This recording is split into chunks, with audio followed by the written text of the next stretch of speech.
الله أكبر الله أكبر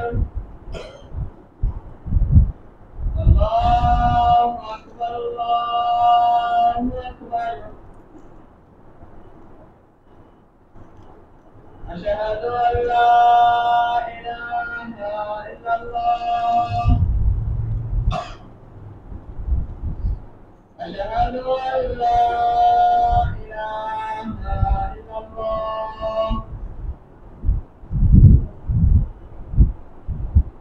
أشهد أن محمدا رسول الله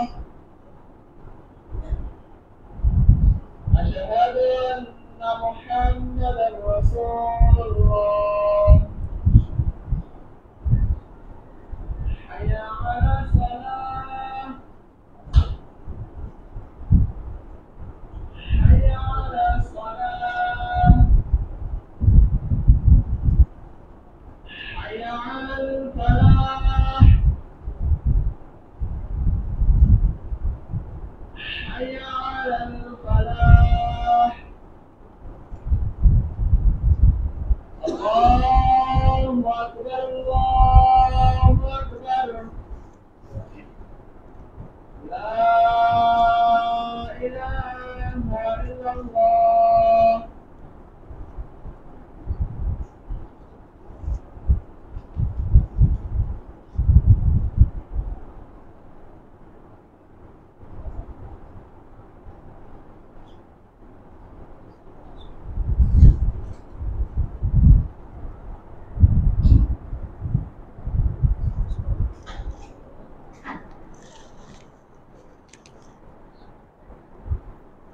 الحمد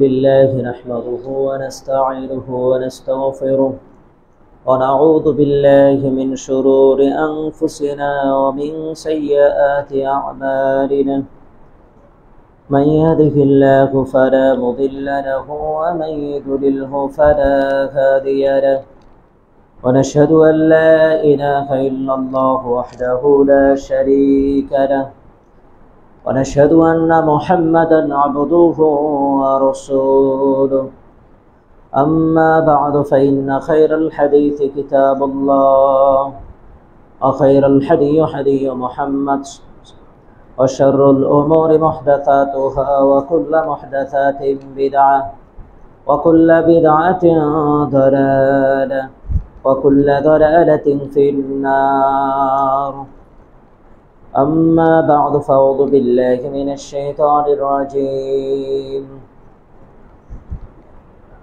قد نرى تقلب وجهك في السماء فلنولينك قبلة ترضاها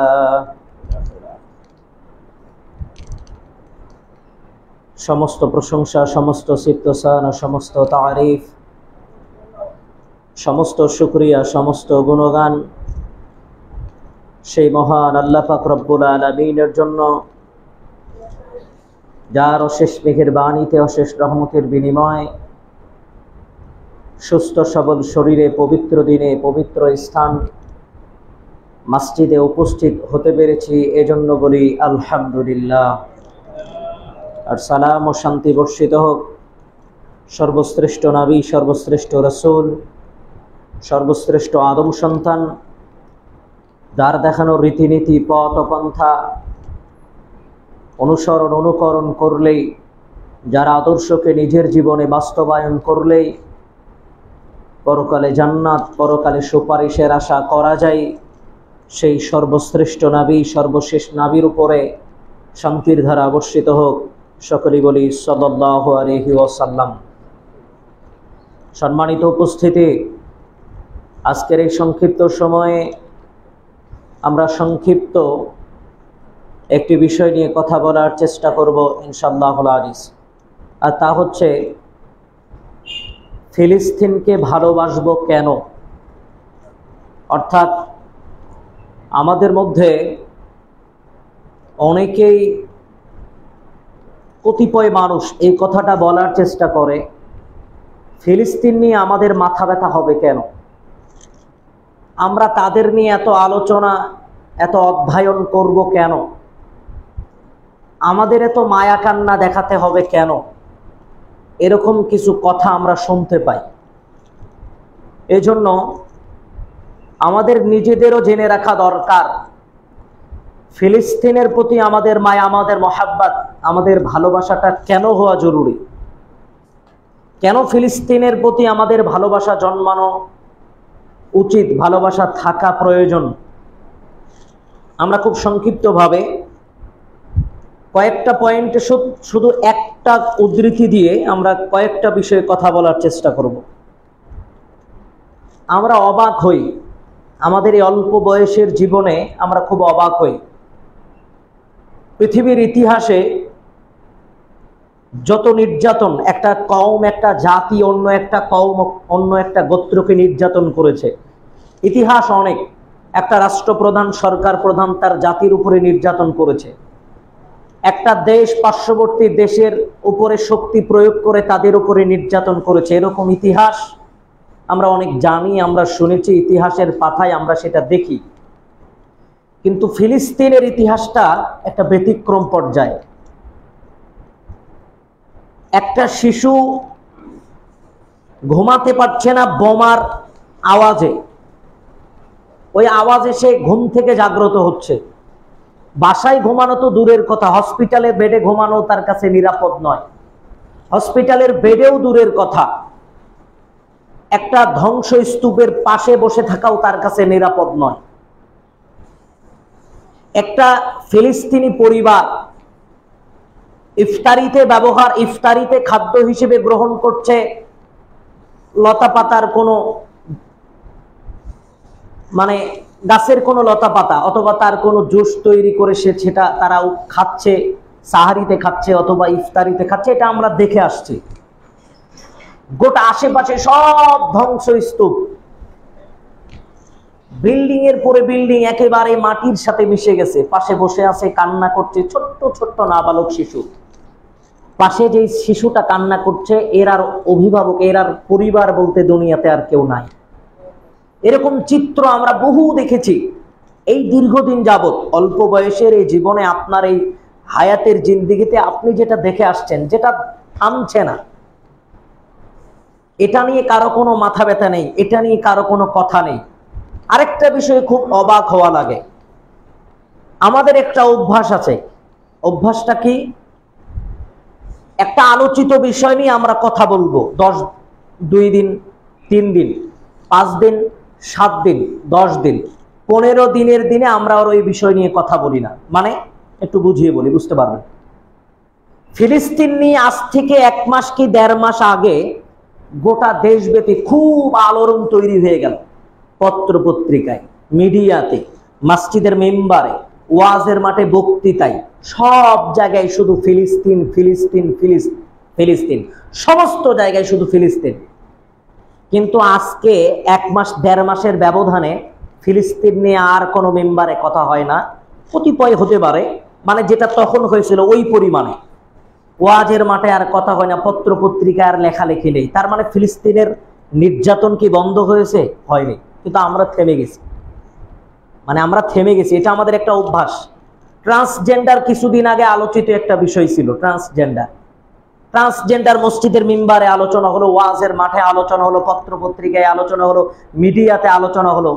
transgender নিয়ে আর তেমন আর কেউ কোনো কথা বলছে না, কতিপয় ব্যক্তি ছাড়া।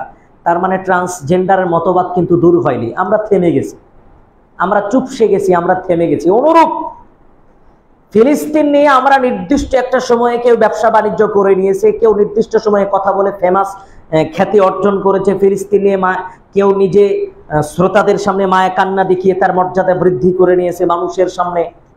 কতিপয় মানুষ আর সেটাকে প্রয়োজন বোধ মনে করছে না। তা আমি আপনাকে সেই দিকে নিয়ে যাব না। আমি আপনাকে যেটা বলতে চাচ্ছিলাম, ফিলিস্তিনের প্রতি ভালোবাসা আমাদের থাকবে কেন, কেন ফিলিস্তিনকে ভালোবাসা দরকার, এটা আমাদের একটু হলেও অবগত হওয়া দরকার। একটা বিষয় খেয়াল করেন, ইহুদিরা তাদের বিকৃত ধর্মগ্রন্থে তারা পড়েছে, তাদের ধর্মযাজক তাদেরকে শিখিয়েছে যে বাইতুল আকসা তোমাদের, বাইতুল আকসা রক্ষা করার দায়িত্ব তোমাদের।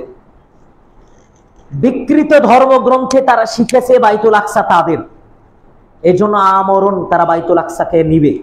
এই প্রচেষ্টাই হাজার কোটি কোটি মুসলমান, কেন ওই জায়গায় যদি লক্ষ লক্ষ কোটি কোটি মানুষকে ধ্বংসস্তূপের নিচে ফেলা প্রয়োজন হয়, তারা ফেলবে। কেন? তাদের বিকৃত ধর্মগ্রন্থে ধর্মযাজকেরা শিখিয়েছে ফিলিস্তিন তোমাদের। অথচ 1400 বছরের রাজত্বে ফিলিস্তিনের গোটা জমিটাই মুসলমানের দখলে। কেন? মুসলমান একটা দেশ, একটা এলাকা যখন রাজত্বে নিয়ে নেয়, সেই দিন থেকে ওই এলাকাটা মুসলমানের বলে গণ্য হয়ে যায়। পরবর্তী যে কেউ সেটা শাসন করতে পারে, কিন্তু স্থানটা মুসলমানের। কেন? মুসলমান রাজত্ব করেছে, মুসলমান ওটার বিজয় করেছে। ফিলিস্তিন জন্মগতভাবে মুসলমানের।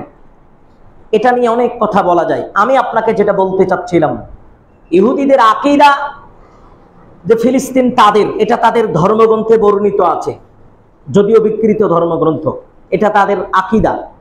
মুসলমান এটাকে আকীদা হিসেবে গ্রহণ করেনি। এজন্যই মুসলমান এক পর্যায়ে বলেই ফেলে যে তাদের নিয়ে এত মায়া কান্না দেখানোর তো আমাদের কোনো দরকার নাই। কতিপয় মডারেট মুসলিম এটা বলেই ফেলে। যাই হোক, আমরা যেটা আপনাদের সম্মুখে সংক্ষিপ্তভাবে বলতে চাচ্ছি, ফিলিস্তিনের প্রতি আমাদের ভালোবাসা থাকবে কেন, এর অনেক কারণ আপনাকে বলা যাবে। হাজার হাজার নবী রাসূলের কদম পড়েছে ফিলিস্তিনের মাটিতে এবং তার আশেপাশের স্থানগুলোতে। অসংখ্য অগণিত নবী এবং রাসূলগণের পা পড়েছে ফিলিস্তিনের মাটিতে, অসংখ্য অগণিত। মুসলমান রাজত্ব করেছে ফিলিস্তিন। যাই হোক, যেটা বলছিলাম, আল্লাহ সুবহানাহু ওয়া তাআলা ফিলিস্তিনের মর্যাদার ব্যাপারে কোরআনুল কারিমে অসংখ্য অগণিত আয়াত নাজিল করেছেন। আল্লাহ বারাকনা হাওলাহু, আল্লাহ অনেক আয়াতে এই কথাটা ব্যক্ত করেছেন, গোটা ফিলিস্তিন এবং তার আশেপাশের জায়গাটা বরকতময়। আল্লাহ অসংখ্য অগণিত আয়াতে, বেশ কিছু আয়াতে আল্লাহ এই ফিলিস্তিনের ব্যাপারে কথা বলেছে। আমরা খুব সংক্ষিপ্তভাবে আপনাকে বলতে চাচ্ছি। এবং ঈসা আলাইহিস সালাতু ওয়াস সালাম অবতরণ, পাশাপাশি একটা দল হকের উপরে থাকবে, শাম এবং সিরিয়া এবং তার পাশে ফিলিস্তিন এবং তার আশেপাশে, এরকম অনেক হাদিসে পাওয়া যায় বিভিন্ন রকম বর্ণনা। আমরা তার মাধ্যমে বুঝি ফিলিস্তিন একটা বরকতময় রাষ্ট্র, বরকতময় এলাকা। ফিলিস্তিন, বাইতুল আকসা, বাইতুল মাকদিস, আমরা যেটা জানি ইতিহাসের ভাষায় রাসূল সাল্লাল্লাহু আলাইহি ওয়াসাল্লামের মুখ মিশ্রিত বাণী থেকে আমরা যেটা বুঝি, এটা হচ্ছে পৃথিবীর ইতিহাসের দ্বিতীয়তম মসজিদ, মর্যাদা সম্পন্ন দ্বিতীয়তম মসজিদ। রাসূল সাল্লাল্লাহু আলাইহি ওয়াসাল্লামকে আবু জার রাদিয়াল্লাহু আনহু জিজ্ঞেস করছেন, ইয়া রাসূলুল্লাহ, বাইতুল আকসার ব্যাপারে আল্লাহর নবীকে জিজ্ঞেস করা হচ্ছে। আল্লাহর নবী, আইয়ু মাসজিদিন বুদিআ ফিল আরদি আউয়াল, আল্লাহর নবী, এই দুনিয়াতে সর্বপ্রথম কোন মসজিদটা নির্মিত হয়েছে? রাসূল সাল্লাল্লাহু আলাইহি ওয়াসাল্লামকে জিজ্ঞেস করা হলো। ক্বাল আল মসজিদুল হারাম, মসজিদে হারাম। মসজিদে হারাম হচ্ছে এই পৃথিবীর ইতিহাসে প্রথম মসজিদ। এরপরে আল্লাহর নবীকে জিজ্ঞেস করা হলো, আল্লাহর নবী, সুম্মা আইয়ু, এরপরে কোন মসজিদ? পৃথিবীর ইতিহাসে দ্বিতীয় কোন মসজিদ?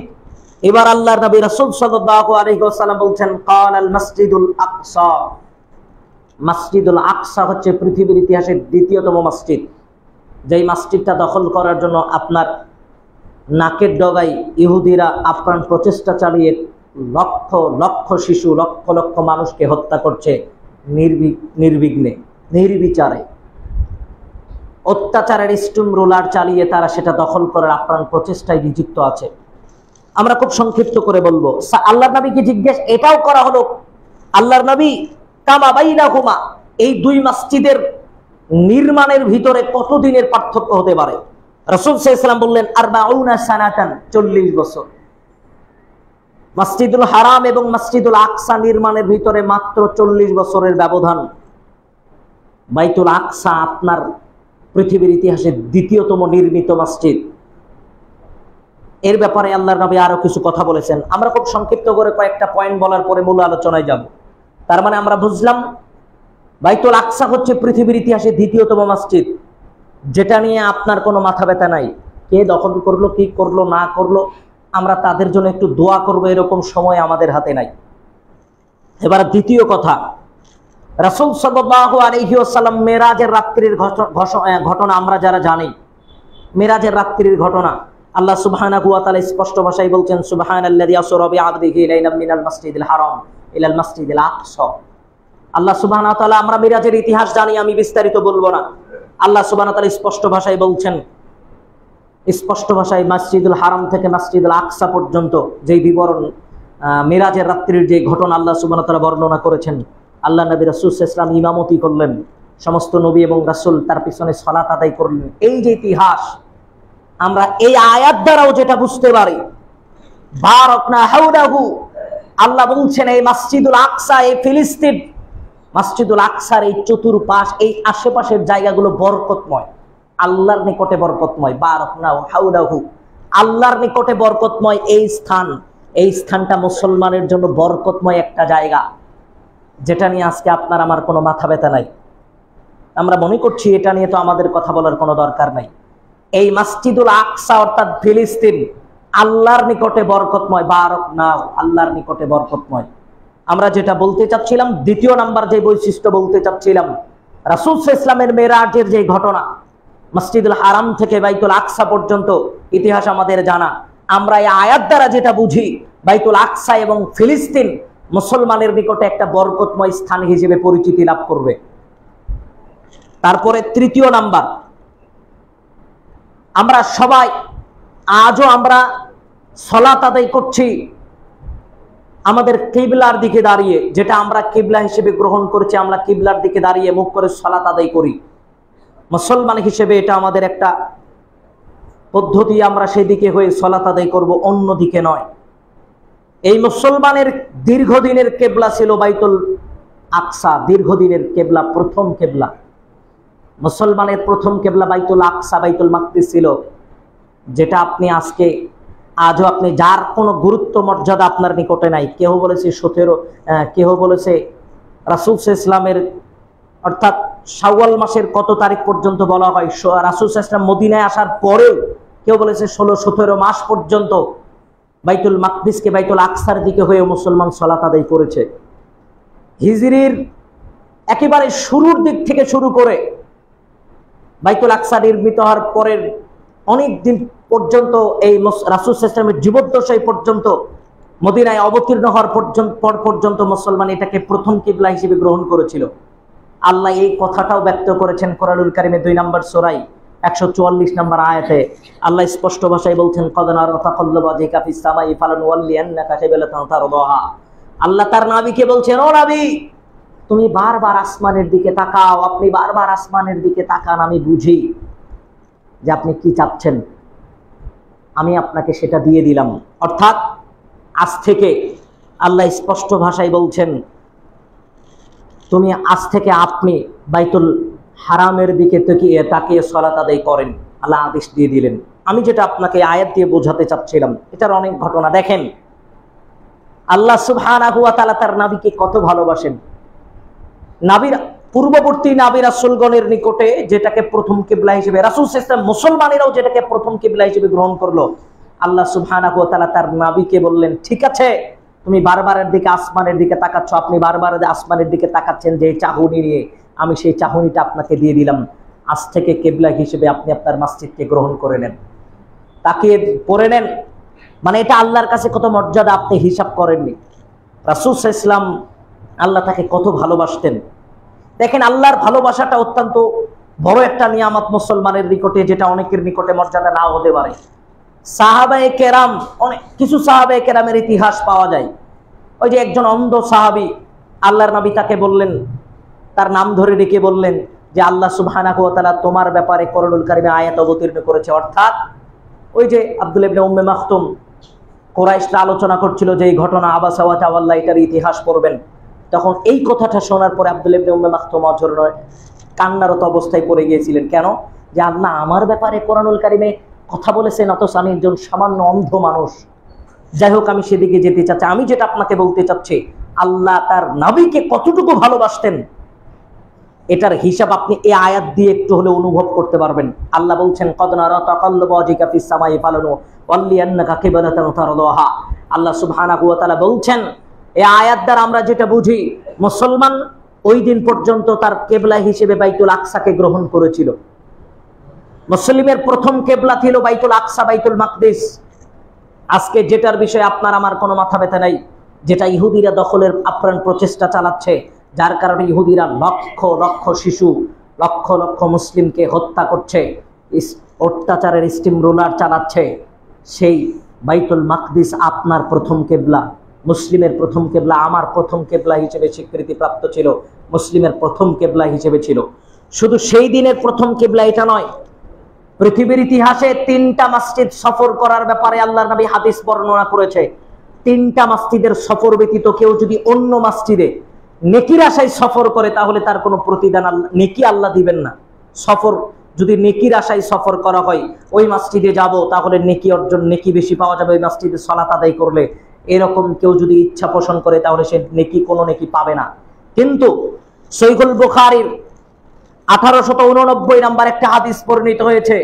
রাসূল আবু হুরায়রা রাদিয়াল্লাহু আনহু বলছেন, রাসূল সাল্লাল্লাহু আলাইহি ওয়াসাল্লাম ঘোষণা করছেন, আল্লাহর নবী ব্যক্ত করছেন, লা তুসাদ্দুর রাজুলু লা তুসাদ্দুর রিজালু, কোন মুসলমান ইল্লা ইলা সালাসাতিল মাসাজিদ, আল্লাহর নবী বলছেন 3টা মসজিদ ব্যতীত, 3টা মসজিদ ব্যতীত মানুষ যদি ভ্রমণ করে তাহলে প্রতিদান পাবে না, কিন্তু এই 3টা মসজিদে প্রতিদান পাবে। আল মসজিদুল হারাম, মসজিদ হারাম, মসজিদ রাসূলুল্লাহ সাল্লাল্লাহু আলাইহি ওয়াসাল্লাম, রাসূল সাল্লাল্লাহু আলাইহি ওয়াসাল্লামের মসজিদ নববী। তারপরে আল্লাহর নবী বললেন মসজিদুল আকসা, মসজিদ আকসা। আজও যেটা ইহুদিরা দখল করার আপ্রাণ প্রচেষ্টায় রয়েছে, আপনি যদি আজও সেই মসজিদে সফর করেন, আজও আল্লাহ আপনাকে সেই প্রতিদান দিবেন, নেকি দিবেন। আবু দাউদের একটা হাদিস বর্ণিত, ইবনে মাজারও একটা হাদিস রয়েছে। সুলাইমান আলাইহিস সালাতু ওয়াস সালাম একটা দোয়া করেছিলেন, ওই দোয়ার ব্যাপারে হাদিসে বলা হয়েছে। যদিও এটার বিষয়ে কিছু হাদিস রয়েছে যেটা দুর্বল, এবং অন্যান্য হাদিস যে বলা হয়েছে 500 অথবা 1000 1 লক্ষ এরকম কিছু বর্ণিত নেকির কথা বর্ণিত আছে, এটা ঠিক নয়। কিন্তু সুলাইমান আলাইহিস সালাতু ওয়াস সালামের একটা দোয়া আছে, আল্লাহর নিকটে তিনি দোয়া করেছিলেন এই মসজিদে যদি কেউ সালাত আদায় করে সেই ব্যক্তি যেন নিষ্পাপ হয়ে বের হয়। এটার ব্যাপারে আর বিস্তারিত বলা হয়নি।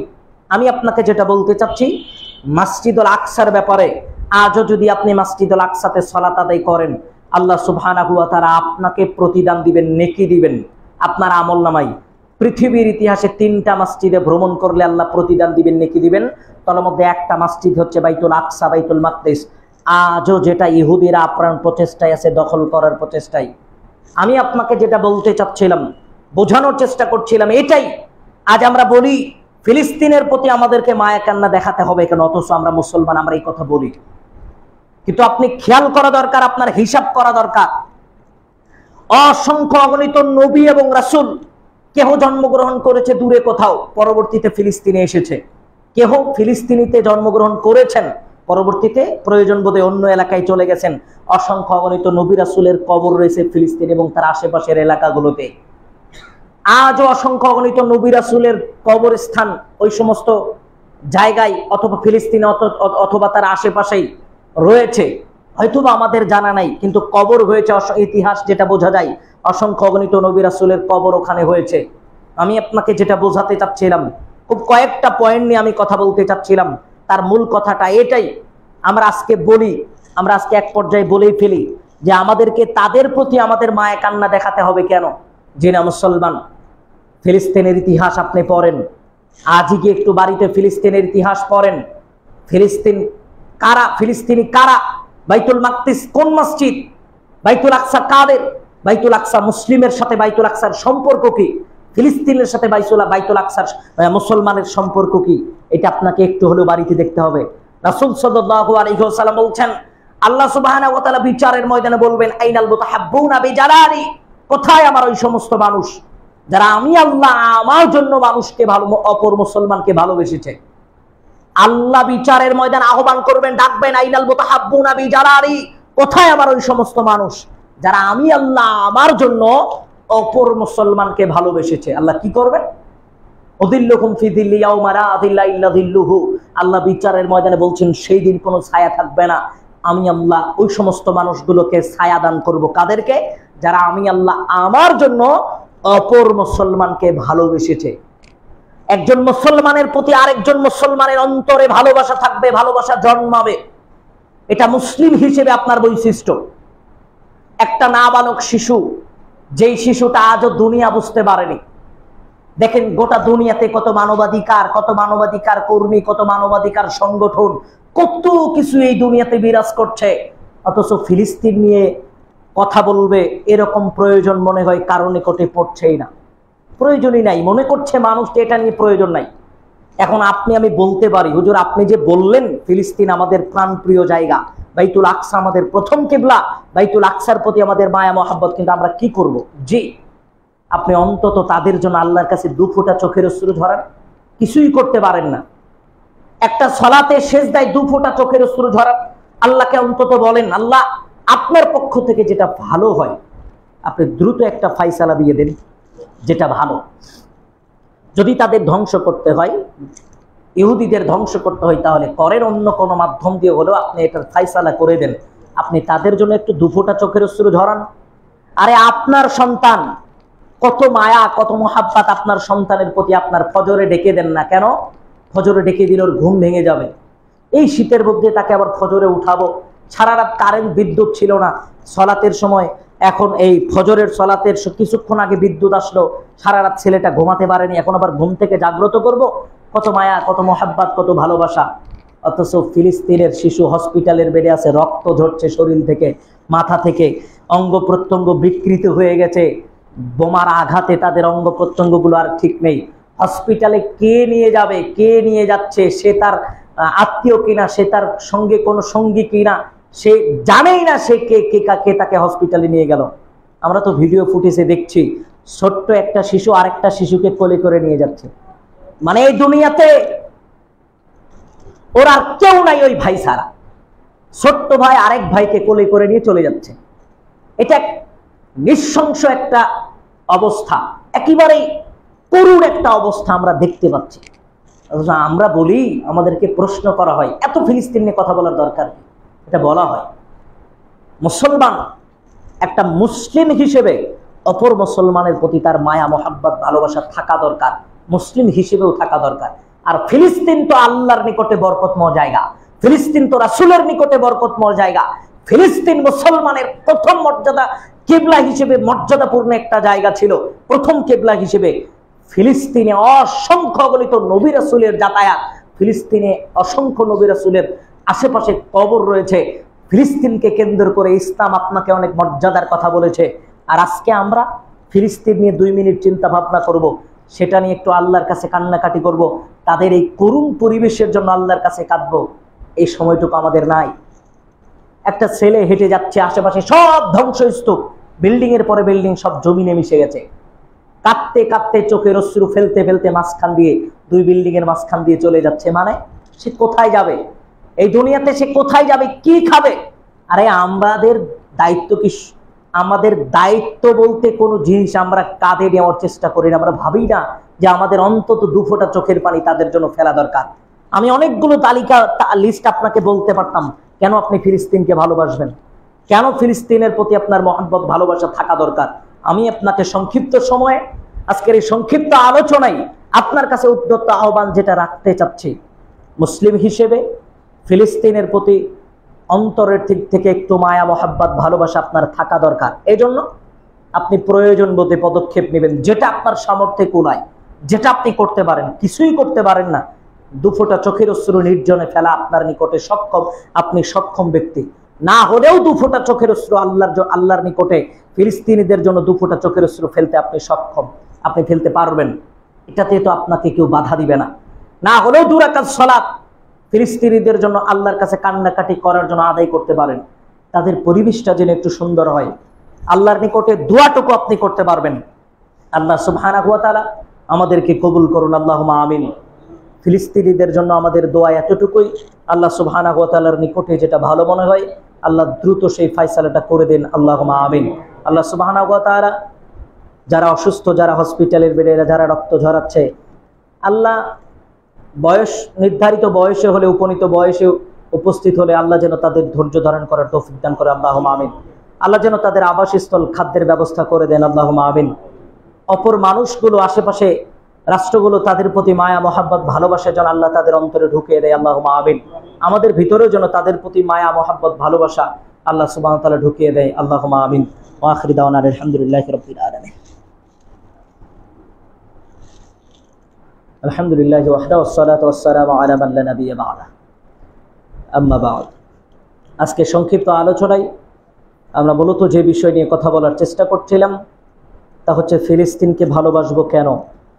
ফিলিস্তিনকে ভালোবাসার কিছু কারণ আমি আপনাকে আপনার সম্মুখে উল্লেখ করেছিলাম। তার মধ্যে উল্লেখযোগ্য বাইতুল আকসা মুসলিমের প্রথম কিবলা, যেটা মুসলমান তার ইতিহাস দ্বারা জানতে পেরেছে। রাসূল সাল্লাল্লাহু আলাইহি ওয়াসাল্লাম এবং অসংখ্য অগণিত সাহাবী দীর্ঘদিন যাবত বাইতুল মাকদিসের দিকে হয়ে সালাত আদায় করেছে। আল্লাহ সুবহানাহু ওয়া তাআলার পরিভাষায় বারাকনাহু হাওলাহু, ফিলিস্তিন হচ্ছে বরকতময় একটি জায়গা। ফিলিস্তিন এবং তার আশেপাশের জায়গাগুলো আল্লাহর নিকটে বরকতময় একটি জায়গা। রাসূল সাল্লাল্লাহু আলাইহি ওয়াসাল্লামের পরিভাষায় ইল্লা মিন তিনটা মসজিদ ব্যতীত কোনো মসজিদেই ভ্রমণ করলে মানুষ নেকি পাবে না, কিন্তু এই তিনটা মসজিদের একটা মসজিদ বাইতুল আকসা, বাইতুল মাকদিস। বাইতুল মাকদিসে কোনো মানুষ যদি ভ্রমণ করে তাহলে আল্লাহ সুবহানাহু ওয়া তাআলা তার প্রতিদান তাকে নেকি দিবেন। এই পরিপ্রেক্ষিতে এই বিষয়গুলো খেয়াল করে মুসলিম হিসেবে ফিলিস্তিনের প্রতি আমাদের মহাব্বত, আমাদের ভালোবাসা থাকা জরুরি। আমরা ফিলিস্তিনের জন্য আমাদের করণীয় হিসেবে যার সামর্থ্য অনুযায়ী যেটা করণীয় হিসেবে আমাদের নিকটে আসে, আমরা সেই করণীয় কাজটুকু আমরা করার চেষ্টা করব। না পারলেও আল্লাহ সুবহানাহু ওয়া তাআলার নিকটে 2 মিনিট, 5 মিনিট, 7 মিনিট, 10 মিনিট 2 রাকাত সালাত আদায় করে সেজদায় মোনাজাতে ফিলিস্তিনদের জন্য আল্লাহর নিকটে একটু হলেও চোখের পানি ফেলার চেষ্টা করব ইনশাআল্লাহুল আজিজ। পরিশেষে যেই কথাটা বলতে চাইব, রাসূল সাল্লাল্লাহু আলাইহি ওয়াসাল্লাম আল্লাহর জন্য পরস্পরকে ভালোবাসার মর্যাদা আল্লাহ এবং তার নবীর নিকটে অত্যাধিক। তার মধ্যে একটি হাদিসে রাসূল সাল্লাল্লাহু আলাইহি ওয়াসাল্লাম বলছেন, আল্লাহ সুবহানাহু ওয়া তাআলা বিচারের ময়দানে তাদেরকে ডাকবেন, আহ্বান করবেন, আইনাল মুতাহাব্বুনা বিজালালি, তারা আমার জন্য অপর মুসলমানকে ভালোবেসেছিল। শুধু এটাই নয়, আল্লাহ সুবহানাহু ওয়া তাআলা ওই যে একটা হাদিসে বর্ণনা করেছেন 7 শ্রেণীর মানুষকে আল্লাহ তার আরশের ছায়াতলে ছায়া দিবেন। তার মধ্যে এক শ্রেণীর মানুষ রাজুলান তাহাব্বা ফিল্লাহ ইজতামা আলাইহি ওয়া তাফাররাকা আলাইহি, একজন মুসলমান আরেকজন মুসলমানকে ভালোবেসেছিল, একত্র হতো, পরস্পর সম্পর্ক রাখতো, ছিন্ন করতো টোটালি আল্লাহর জন্য। মানে আল্লাহর জন্যই পরস্পরকে ভালোবেসেছে মুসলমান হিসেবে। সেও দিনদার, সেজন্য সে ভালোবেসেছে, ও মুসলমান এজন্য মুসলিম হিসেবে তাকে ভালোবেসেছে। তাদের প্রতি ভালোবাসা মহাব্বত আপনার জন্মেছিল শুধুমাত্র আল্লাহর জন্য। এই আল্লাহর জন্য যারা ভালোবাসার অন্তরে প্রবেশ করাবে, পরস্পরের জন্য আল্লাহর দিকে অর্থাৎ দ্বীনের জন্য, ইসলামের জন্য যারা ভালোবাসবে, আল্লাহ সুবহানাহু ওয়া তাআলা বিচারের ময়দানে আরশের ছায়াতলে তাদেরকে ছায়া দান করবেন। 7 শ্রেণীর মানুষের মধ্যে তারা 1 শ্রেণীর মানুষ হবে। এই পরিপ্রেক্ষিতেও এই বিষয়গুলো খেয়াল করেও আমরা মুসলিম হিসেবে ফিলিস্তিনিদেরকে অন্তত আমাদের অন্তরে যতটুকু করতে পারি, কিছুই করতে পারি না, আমরা একটু তাদের জন্য কান্নাকাটিটুকু করতে পারি সিজদায় মোনাজাতে। আল্লাহ অন্তত তাদের প্রতি ভালোবাসা মহাব্বত আমাদের অন্তরে জমিয়ে দিয়ে দ্বীনের জন্য, ইসলামের জন্য মুসলিম হিসেবে তাদের প্রতি আমাদের ভালোবাসা জন্মা, যাতে বিচারের ময়দানে আল্লাহর আরশের ছায়াতলে আমরা ছায়া পাই, যেটা অন্য কোনো ব্যক্তি পাবে না 7 শ্রেণীর মানুষ ব্যতীত। আল্লাহ বলছেন উদিল্লু ফি দিল্লি ইয়াউমা লা দিল্লা ইল্লা দিল্লুহু, আল্লাহ তাকে নিজে তার আরশের ছায়াতলে ছায়া দান করবেন। কেন? ওই যেই মানুষটা নিজে অন্য মুসলমানকে ভালোবেসেছে আল্লাহর জন্য, আল্লাহর জন্য যারা ভালোবেসেছে, আল্লাহ আমাদেরকে মুসলিম হিসেবে তাদের প্রতি ভালোবাসা, আমাদের অন্তরে তাদের ভালোবাসা জন্মানোর তৌফিক দান করুন। আল্লাহুম্মা আমিন। আলহামদুলিল্লাহ নাহমাদুহু ওয়া নাস্তাঈনুহু ওয়া নাস্তাগফিরুহু ওয়া নাউযু বিল্লাহি মিন শুরুরি আনফুসিনা ওয়া মিন সাইয়্যাতি আ'মালিনা মান ইয়াহদিহিল্লাহু ফালা মুদিল্লা লাহু ওয়া মান ইউদ্লিলহু ফালা হাদিয়া লাহু ওয়া নাশহাদু আন লা ইলাহা ইল্লাল্লাহু ওয়াহদাহু লা শারীকা লাহু ওয়া নাশহাদু আন্না মুহাম্মাদান আবদুহু ওয়া রাসূলুহু আম্মা বা'দ। ফাআউযু বিল্লাহি মিনাশ শাইতানির রাজীম। বিসমিল্লাহির রাহমানির রাহিম। কুল হুয়াল্লাহু আহাদ আল্লাহুস সামাদ লাম ইয়ালিদ ওয়া লাম ইউলাদ ওয়া লাম ইয়াকুল লাহু কুফুয়ান আহাদ। আসসালামু আলাইকুম।